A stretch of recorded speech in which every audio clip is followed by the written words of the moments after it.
Ustedes se acuerdan que hace unas semanas en la entrevista que me hizo Sergio Guillén para Rock Till You Drop, hablé de este disco que está aquí, ¿verdad? Voy a decir una barrabasada que estoy seguro no es así. El Unplugged de Eric Clapton fue el primer disco de MTV Unplugged editado en CD. Yo soy Enrique Docouto con cables. Va a resultar que al final tenía razón. Yo estaba equivocado. Y dije, como siempre, algo que no es cierto. Me puse a investigar y resulta que el primer MTV Unplugged editado en CD fue el de Paul McCartney. Paul McCartney tiene un Unplugged. El 25 de enero de 1991, Paul hizo su show de MTV Unplugged. Después de que lo transmitieron en televisión, él tenía miedo de que se pirateara. Y entonces, antes de que la gente tomara la iniciativa, él sacó su propio disco pirata de Paul McCartney Unplugged. Y se llama Paul McCartney, el Unplugged oficial. O digamos así como el bootleg oficial. Ese disco salió en mayo en Inglaterra y en junio en los Estados Unidos. Convirtiéndose así, como dije antes, en el verdadero primer disco de MTV Unplugged. ¿Qué pasa?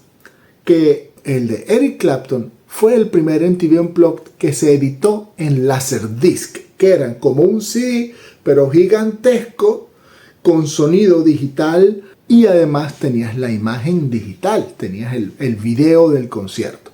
Pero me puse a ahondar más en estos dos discos y la historia que encontré es fascinante. Los dos tocaron la misma canción, San Francisco Bay Blues.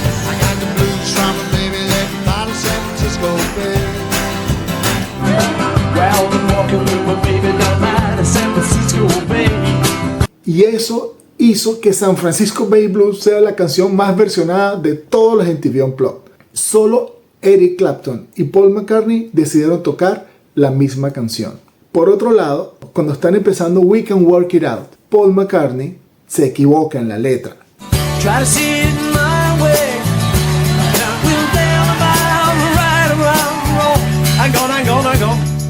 I only got the words wrong, didn't I?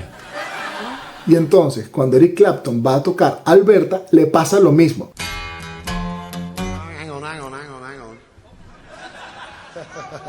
¿Qué pasa? Ese es un tema que no iba a ser incluido en el disco, sino que se grabó entre toma y toma. Y por eso se equivocan arrancando, pero después lo acomodan. Por otro lado, y estoy aquí viendo las chuletas, que es que son tantas cosas que tengo que enfocarme. Esta es una de las pocas grabaciones donde aparecen Paul McCartney y Linda McCartney tocando juntos. Aparte de eso, el disco de Unplugged de Paul McCartney es fascinante.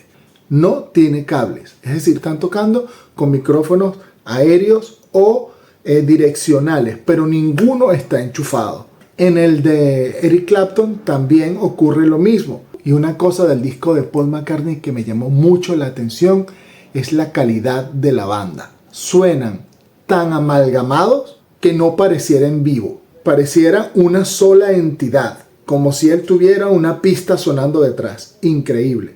La banda de Paul McCartney para el Unplugged eran Paul, Linda, Hamish Stewart en el bajo, Robbie McIntosh en las guitarras, Paul Weeks en el piano y Blair Cunningham en la batería. En el caso de Eric Clapton, y aquí voy a ahondar un poquito más, Eric Clapton grabó en enero del 92, casi un año después de que Paul McCartney grabara, y después lo lanzó el 25 de agosto de ese mismo año. Con Eric Clapton tocan Nathan East en el bajo, y Nathan era el bajista, es un bajista de sesión que ha tocado entre otros con Daft Punk, con Michael Jackson y con Phil Collins. En la percusión está Ray Cooper. Ray Cooper es un señor que no para de moverse en ningún momento. Un tipo muy creativo, muy versátil y que pone a sonar las canciones como debe ser.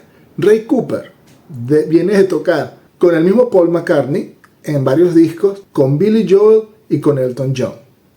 Viene mi historia favorita de este disco, que es el baterista. El baterista es Steve Ferrone. Steve Ferrone yo lo conozco por ser el baterista de Tom Petty and the Heartbreakers. a partir del disco Wildflowers del 94.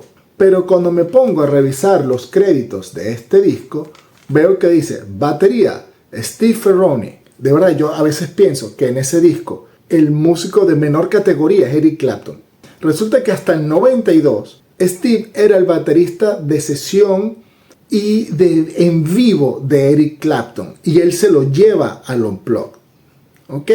Pero además en el 97 Steve graba con Aerosmith el disco Nine Lives, y esto sí me dejó a mí descolocado. Joey Kramer estaba pasando un momento de depresión horrible, estaba a punto de irse de la banda justo después de terminar la gira del Get a Grip, pero la banda tenía la agenda ya definida para el resto de la década y tenían que grabar el disco. Entonces creo que el productor dijo, mira, yo tengo un amigo, y se trajo a Steve Ferrone, y Steve Ferrone graba todo el Nine Lives. Yo daría la vida por escuchar ese Nine Lives tocado por Steve Ferrone. Y luego después, cuando Joey Kramer se recupera y dice, no, ya estoy listo, vamos a darle, vuelven a regrabar todo, y el disco que tenemos hoy en día, que conocemos hoy en día, es el Nine Lives grabado con Joey Kramer. Yo soy Enrique Docouto con Cables.